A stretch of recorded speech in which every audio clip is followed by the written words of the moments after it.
Good evening friends, welcome to home science classes. एक बार फिर से आपका हमारे चैनल में स्वागत है। देखिए, हमने आपको बता दिया था कि हम मिनरल्स पढ़ रहे हैं। मिनरल्स में हमने आपको कैल्शियम पढ़ा दिया था। आज हम पढ़ेंगे फास्फोरस। हम इस चैनल पे होम साइंस की थ्योरी पढ़ा रहे हैं। अगर आपको थ्योरी पढ़ना है होम साइंस की तो प्लीज़ मेरे चैनल को सब्सक्राइब करें और बेल आइकन को प्रेस करें ताकि नोटिफिकेशन आपके पास पहुँच जाए, आप इजली वीडियो देख सकें। ओके, चलिए फिर स्टार्ट करते हैं।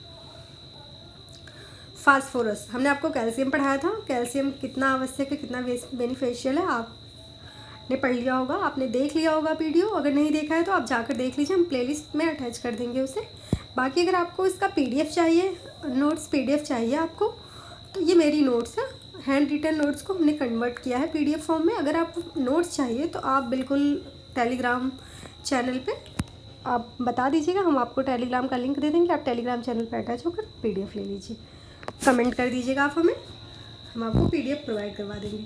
चलिए फिर स्टार्ट करते हैं। फास्फोरस, कैल्शियम और फास्फोरस हमने आपको बताया था 1:1 बच्चों के लिए आवश्यक है, यानी 1% कैल्शियम तो 1% कैल्शियम। बच्चों में 1:1 का रेशियो होता है और वयस्कों में 1:2 का रेशियो होता है।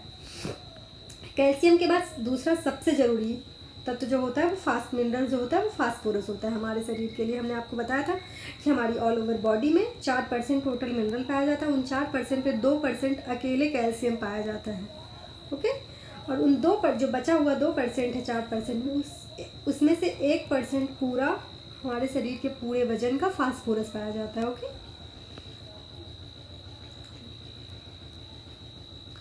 इसका जो 11% भाग होता है फास्फोरस का, यानी कि 80% भाग कैल्शियम के साथ मिलकर हमारी हड्डियों और दांतों के लिए कार्य करता है।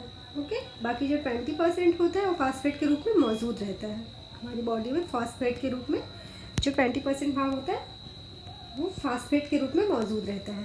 ओके, हमारी बॉडी में ज़रूरत पड़ने पे वो कार्य आता है। जहाँ कैल्शियम की उपस्थिति रहेगी वहाँ फास्फोरस रहेगा। हमने बताया था इन्हें जुड़वा भाई कहते हैं, क्योंकि कैल्शियम जहाँ रहेगा वहाँ फास्फोरस भी रहेगा। दोनों एक साथ मिलकर काम करते हैं हमारी बॉडी के लिए, दोनों इक्वली इम्पॉर्टेंट है। विटामिन डी कैल्शियम प्रोटीन मौजूद रहेगा। जहाँ विटामिन डी रहेगा वहाँ कैल्शियम भी रहेगा और फास्फोरस भी रहेगा।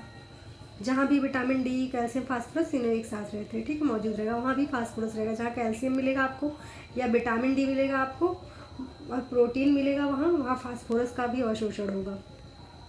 अब फास्फोरस की प्राप्ति का स्रोत क्या है? फास्फोरस की प्राप्ति का स्रोत तो पशुजन्य से प्राप्त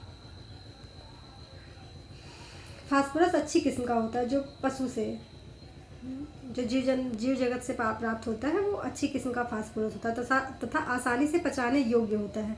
हमारे शरीर में फास्फोरस 2 रूपों में पाया जाता है, एक अकार्बनिक और एक कार्बनिक रूपों में। ठीक है, जो अकार्बनिक होता है ये सोडियम और पोटेशियम फास्फेट के रूप में जुड़े रहते हैं। सोडियम और पोटेशियम दोनों एक साथ फास्फेट के रूप में जुड़ा रहता है। और ये जो है कार्बनिक जो है ये यौगिक के रूप में जुड़े, थोड़ा तरल रूप में भी उपस्थित होता है। ओके, ये दूध और अंडे के में पाया जाता है, दूध और अंडे की सफ़ेदी में पाया जाता है अकार्बनिक जो होता है। फिर जो कार्बनिक, ये कैल्शियम और फास्फेट के रूप में कठोर होता है। जो फास्फोरस होता है कैल्शियम और फास्फेट के रूप में कठोर होता है और ये न्यूक्लियोप्रोटीन के रूप में उपलब्ध मिलता है अकार्बनिक वाला। अकार्बनिक में माइटोकॉन्ड्रिया में एडीटी और एडीटी के रूप में भी पाया जाता है कार्बनिक वाला। कार्बोज ट्राइओज, जो कार्बोज और ट्राइओज था अनाजों में फास्फोरिक ईस्टर के रूप में पाया जाता है। तेज बील में फाइटिक अम्ल के रूप में पाया जाता है। जो फास्फोरस होता है वो अनाजों में फास्फोरिक ईस्टर के रूप में पाया जाता है। जो तेल बीज होते हैं उसमें फाइटिक अम्ल के रूप में पाया जाता है। लिपिड्स में फास्फोलिपिड्स के रूप में पाया जाता है। ठीक है, अब फास्फोरस का कार्य क्या है? फास्फोरस का जो कार्य है वो ब्लड के पीएच मान को बराबर करता है। ठीक है, हड्डियों और दांतों के निर्माण के लिए आवश्यक है। अम्ल और क्षार के संतुलन के लिए व नियमित करने के लिए आवश्यक है। पौष्टिक तत्वों के परिवहन में आवश्यक है। प्रोटीन के निर्माण में सहायता करता है। ऊर्जा के उत्पादन में भी सहायता करता है। जो फास्फोरस का चयापचय होता है छोटी आंत में होता है। फास्फोरस की कमी का प्रभाव कैसे पता चलेगा? हमारे शरीर में फास्फोरस की कमी हो गई है। जो अम्ल होता है उसका अधिक प्रयोग करने से, भूख ना लगने से, थकावट महसूस होने लगती है, वृद्धि रुक जाती है, अस्थियों में विकार उत्पन्न हो जाता है, अस्थियाँ और जोड़ें सख्त हो जाती हैं, लचीली नहीं रह जाती हैं, बच्चों में वृद्धि रुक जाती है उनकी। अब नेक्स्ट जो है वो सोडियम है। सोडियम नमक NaCl, आप सबको पता है कि नमक है।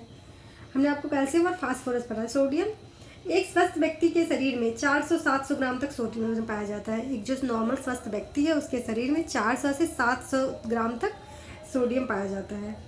RDA 2020 के अकॉर्डिंग 100 ग्राम अंकित है। RDA 2020 में जो 100 ग्राम अंकित था एक स्वस्थ व्यक्ति के लिए।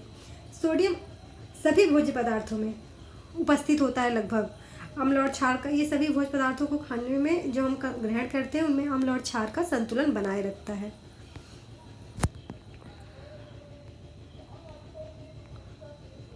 सोडियम प्लस क्लोरीन, सोडियम और क्लोरीन जो मिलकर सोडियम क्लोराइड का निर्माण करते हैं। इसकी अधिकता और कमी से, जब इसकी अधिकता हो जाए या फिर कमी हो जाए तो ATCH नाम का एक हार्मोन्स होता है वो कार्य करना बंद कर देता है। ATCH हम आपको आयोडीन पढ़ाते टाइम बताएंगे कि कौन कैसा हार्मोन है ये। ओके।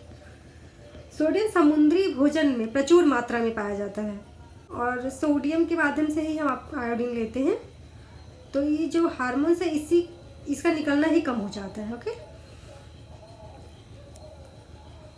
समुद्री भोजन में प्रचुर मात्रा में पाया जाता है। स्वस्थ वयस्क व्यक्ति के शरीर में 100 ग्राम सोडियम होता है। खाने वाला नमक सोडियम की प्राप्ति का स्रोत है। सोडियम की कमी से हाइपोनेट्रीमिया हो जाता है और सोडियम की जब अधिकता होती है तो हाइपरनेट्रीमिया हो जाता है। अब सोडियम से क्या होता है? सोडियम पानी, फिर पानी से यूरिन में, यूरिन से हार्ट बीट, खून पतला, BP ये सब हो जाता है। सोडियम का कार्य, सोडियम क्या कार्य करता है?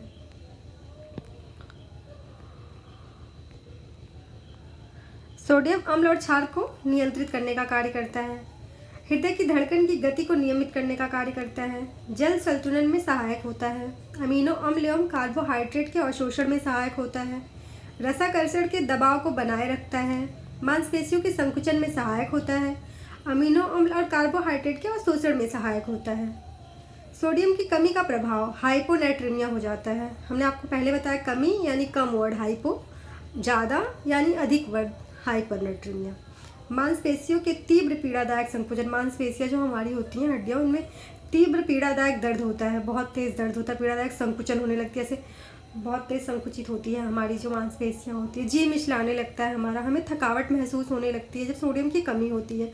जैसे किसी को चक्कर आता है सब लोग कहते हैं नमक पानी का घोल बना के दे दो, कि हमें लगता है शायद सोडियम की कमी हो गई हो हमारे शरीर में। कमजोरी फील करने लगते हैं हम, हाथ पैरों तथा पेटों में ऐंठन होने लगता है, डायरिया होने लगता है। जैसे डायरिया हो जाती है बहुत तेज़, हमें बार बार लूज मोशन हो रहा। सोडियम की अधिकता का प्रभाव हाइपरनेट्रीमिया, शरीर में सूजन आ जाती है। जब हमारे शरीर में सोडियम अधिक हो जाता है तो शरीर में सूजन आ जाती है, जल की मात्रा बढ़ जाती है, रक्त का आयतन बढ़ जाता है।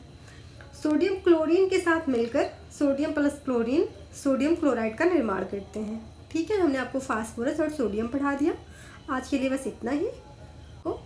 हम आपको प्रैक्टिस सेट भी करा रहे हैं, आप प्रैक्टिस सेट भी जाकर देख सकते हैं। आज तीसरा प्रैक्टिस सेट नंबर डाल देंगे हम, प्रैक्टिस सेट भी साथ साथ कर रहे हैं हम, तो आप एक बार देख सकते हैं। ठीक है, उसमें सभी टॉपिक कंप्लीट करके 50-50 क्वेश्चन के सेट बना रहे हैं। चलिए।